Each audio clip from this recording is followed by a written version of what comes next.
Again, available na po ang ating mga gold bars. O, so ano ba yung sinasabi niyan? Bakit ba gold bar ang tawag diyan? So this one po, bar. Okay? So mukha po siyang bar ng chocolate. So this one po, makikita niyo yung mga markings kung gaano po siya kakinis. Ayan po. Makikita niyo po dito, ayan, mga madam, nakalagay po dyan is fine gold. Okay, 999. So, ibig sabihin ng 999, so yan yung percent ng gold, 99.99%. Dito po kasi sa Pilipinas, medyo mahirap gumawa ng 99.9%. Karamihan is 99.5, 99.95, 99.96, 99.97, 98 lang yung pinakamataas. And this one, ang gold bar natin na pinarating, galing sa abroad is 99.99.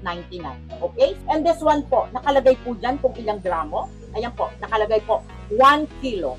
So this one is 1 kilo with certificate, mga madam. And this one po yung kanyang number.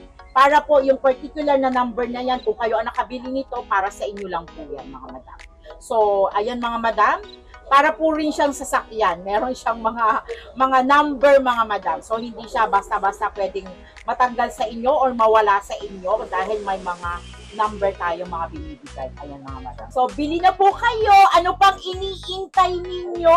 Gusto nyo po bang mag 10,000 pa ang gold bar para kayo magkaroon ng piece ng 24 carats? So, now po, ini-encourage ko po kayo. Napakagandang investment po ng gold. Okay?